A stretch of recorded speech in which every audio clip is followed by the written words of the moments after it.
Today, I'm going to be reacting to Mel Gibson's interview where he discusses losing property and what happened from his perspective with regards to the LA wildfires. Let's get into it. Joining us now, actor and Academy Award-winning director Mel Gibson, an old friend, a Malibu resident who tragically just lost his home to the Palisades fire. Mel, I was thinking about you when I saw this fire break out. I think I talked to Raymond. I said, is Mel okay? Is his family okay? I instantly thought of you. He said he thought you were okay. And I'm glad you got out. I'm glad your family is safe. But tell us what it was like to be on Rogan's podcast when I guess you learned that your home had been lost. I didn't learn it was lost. I knew the neighborhood was on fire, then I was in the path. So I was a little tense while I talked to Joe, but he's a guy that can put you at your ease fairly well. So I was doing okay. And I knew that Mel, my family was safe and out of harm's way. Were you able to get possessions that, of course, are really immaterial when you have your family, but I've been to your house. It was an incredible home, beautiful home. But were you able to get anything out of your house? Not much. A few necessary things. You know, my son I said, just go and grab this and this and this. And he grabbed like 3 things and took off. And then, you know, those are okay. Stuff like passports and a couple of papers and stuff like that. But by and large, everything was just, it looked, when I got there the other day, I went up there yesterday, it looked like Dresden, you know, after Bomber Harris got through with it. Yeah. Now, so nothing left. For those. Yeah. So, I mean, just like a lot of people in this fire just lost material possessions. And I mean, you can see it from his facial reaction. It's something that he's just come to terms with. Let's keep watching. Those of us watching this from afar, try to convey to us the feeling of seeing your home, your neighbors' homes, and the community there at such a loss. I mean, it's tragic. It makes you really sad. I was actually, you know, there are neighbors I have that I was actually looking at them. I felt worse for them than I did for myself. You know, I look at it as a strange mixture of sadness and almost kind of an elation in a sense that I count my blessings, you know, no matter what. These are things, and they may or may not be replaceable, but they're only things. And yeah, did you hear what he said? He said, these are things. They may or may not be replaceable, but these are things. We kind of like get really, really, really hogged down by material possessions. And we forget oftentimes that these are just things. The only thing that is irreplaceable is life itself. And I'm happy that Mel Gibson is echoing that. And you know, some of you might be cynical and say, oh, but he's got a lot of money. There are people that have way more money and they have different types of attachments.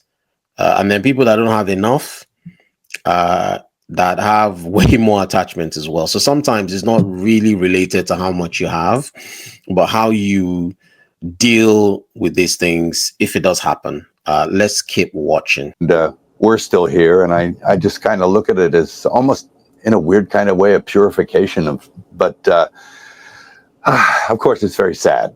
And there were many things, you know, gone in the blaze that, you know, I've thought about since. I thought, oh, damn, you know, that's too bad. But, you know, works of art, photographs, rare books, you know, old books, some as old as, you know, 1600, you know, like crazy. Irreplaceable. And irreplaceable stuff. Yeah. So it is what it is, I guess. It was only a month ago that the flames threatened us, you know, 200 meters away on the other side. And of course the wind shifted and it came in and whipped and got us from the other direction. So it was an interesting. You've heard the. Go on. You know, both. You know, you've heard a lot of people say a lot of things about these fires. Obviously, the winds were horrific. but they were predicted. I know you know that last weekend, like Friday, Saturday, Sunday, they said this could be tragic with these winds if any fire starts. Sure. Do you believe in what you know so far, anything could have happened like this? Yeah, well, one always suspects that this might happen, but one thinks that the resources, and the capabilities of the men and women will be on standby, that they'll be able to cope with any situation that comes up. But apparently, some people were asleep on the job, mainly our leaders there. But, that's something they have to live with. And but that's something that community has to live with. And it's really sad. I mean, I have many friends that are, looking for a place to put a roof over their heads. And so I just want to react a little to what Mel has just said.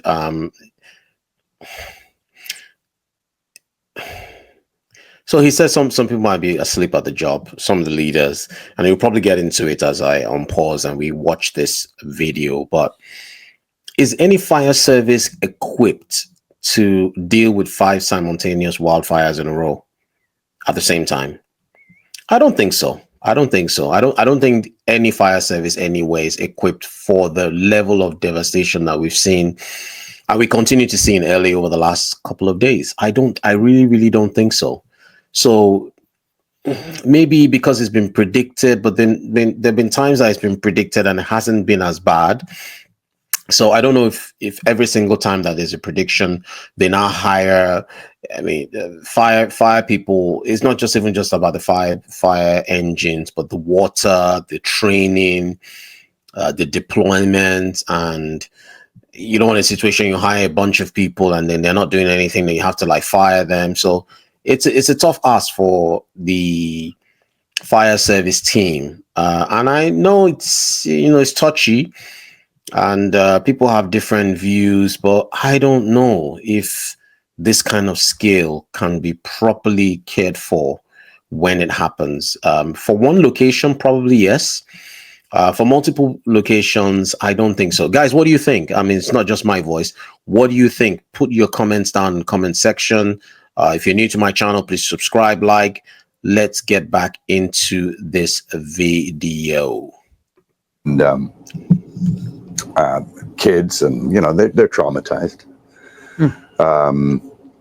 So someone should answer for it, but we'll see. I think we know who the culprits are.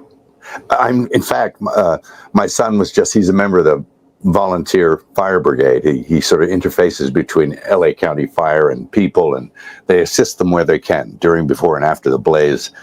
And apparently the residents in Corral Canyon caught an arsonist up there.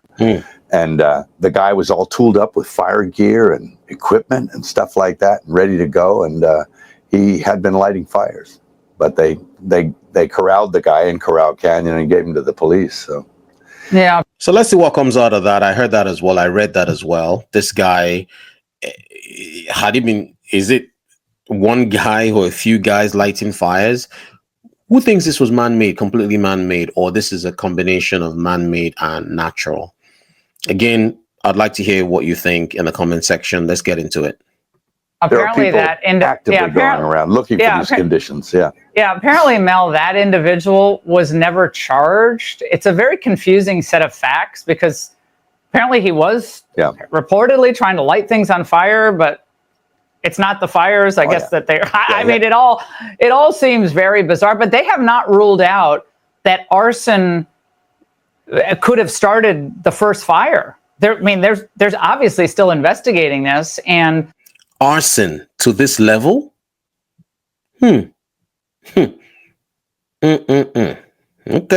Okay. At the same time, Mel, there are numerous complaints, as you alluded to, that the fire hydrants did not have water or water pressure, and the LA fire chief herself reacted. Watch this. My stance on this is when a firefighter comes up to a hydrant, we expect there's going to be water. We don't control the water supply. Our firefighters are there to protect lives and property and to make sure that we're properly trained and equipped. That's my position on this. So if there's no water, I don't know how the water gets to the hydrants. Mel, reaction to that?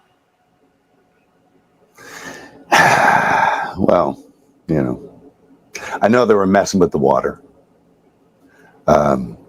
letting reserves go for one reason or another. They've been doing that a while. California has a lot of problems that sort of baffle the mind as far as why they do things. And then in the events like this, you sort of look, well, is it on purpose? Which it's an insane thing to think. But one begins to ponder whether or not there is a purpose in mind. What could it be? You know, I don't know. Do they want the state empty? I don't know. Well, Mel, there's already talk, and we played a couple of sound bites of reimagining the way rebuilding occurs. And obviously there's a great need for high density housing in California and across the country. That's a big push by the climate folks. And you're already hearing rumblings of that.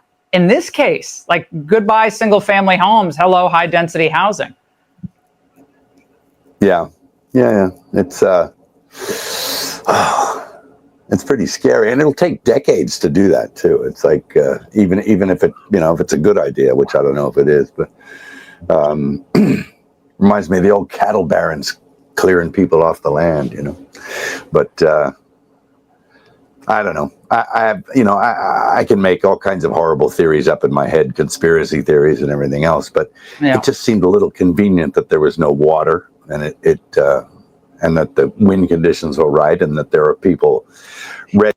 No water. Now, if this was Nigeria now, people will be saying, oh, Nigerian government, Nigerian fire service, Nigerian this, Nigerian that. This is the USA. Leader of the free people. Not like I'm gloating. I'm not gloating. But how can they not have water? How can they not have water? It's a different thing if the water had been exhausted due to the level on the scale, but not having water. And you heard what she was saying, the fire lady saying that she doesn't know where the water comes from or something of that nature. Like she only deals almost like I only deal with my part. I don't know what happens with the other part. Are you not supposed to know what's happening in the whole supply chain? But this not having water, and this is why conspiracy theories are born. That's why people have conspiracy theories. When you don't have answers to some of the questions, when this kind of thing happens, it will bring and give birth to conspiracy theories. That's why they're born. This is why they're born. Ready and willing and able to start fires. And are they commissioned to do so, or are they just acting on their own volition? I don't know. But they seem pretty well equipped, some of these people that they're catching. A lot of questions. A lot of questions, Mel. Mel, a message tonight. You know, I'll sift through the remains of my place and see if I can find any clues for you. Mel, any message from you to Governor Newsom or Karen Bass tonight? Spend less on hair gel.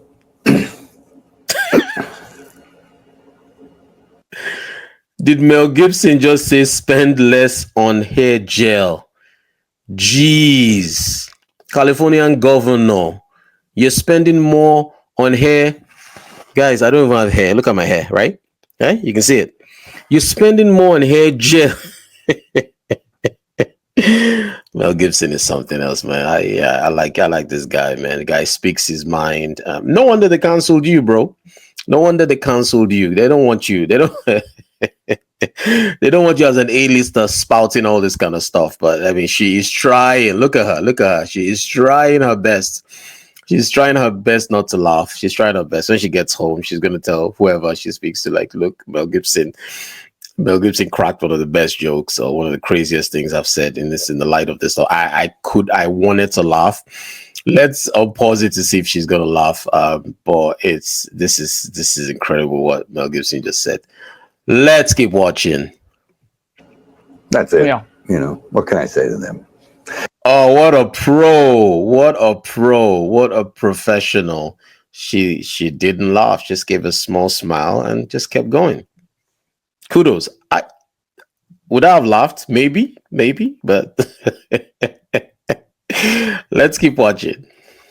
Not big admirer of either, but there you go. Now, Mel, I know multiple shows and films have been put on hold. Everyone's livelihood has been put on hold, been involved in these fires, affected by the fires. And I know you have a film, Flight Risk, that's coming out in just 2 weeks. First film you've directed since 2016's Hacksaw Ridge, which we love. The Ingram family loved Hacksaw Ridge. So what can we expect with the industry going through changes already with these fires affecting production? And I can't wait for this film. Oh, sure. There's going to be, I think, people will have to adapt. I mean, very few things are made in California now anyway. I mean, over all these years, the playing field never really got leveled as far as, tax exemptions and all this advantages and you could get from making film here. So, production goes on in the various places that it does. And I think for the industry, times of crisis have always been good for the entertainment industry. Not that I'm saying any crisis is good. No, but I think people want, they want to be entertained during those times, and they like escapism and just things for pure entertainment, which is what I was trying to do with Flight Risk anyway. It's just a pure entertainment piece. But well, we need it. We need pure entertainment. And Mel, you know what else we need? You know what else we need, which I cannot wait to talk to you about it length, is the resurrection. And I know you've been working on that for quite a long time, but how wonderful it will be for us to have the resurrection. All right, guys, I'm just going to end this one here. Thanks for waiting and watching with me. Subscribe, like, comment down below. I really want to hear what you think about this this interview that Mel Gibson has done to Fox News. Just giving his own take. He lost his home, unfortunately, like a lot of people, and he's just giving his own take about the whole situation. What are your thoughts? Looking forward to receiving your comments. If you want to be interviewed by a Naijaman, please send me an email at a Naijaman's perspective at gmail.com. I'm going to put the email address in the scroller so you can see. Just send me a private email. Just say, I want to be interviewed by you. Any topic, just come up. I like to interview more people. I need to do more. I need and I want to do more interviews in 2025. And I'd really appreciate if you want me to cover you live, if you want to come to the studio, let's make it happen 2025. I hope you guys are having a fantastic 2025 and beyond, and I'll see you in the next one.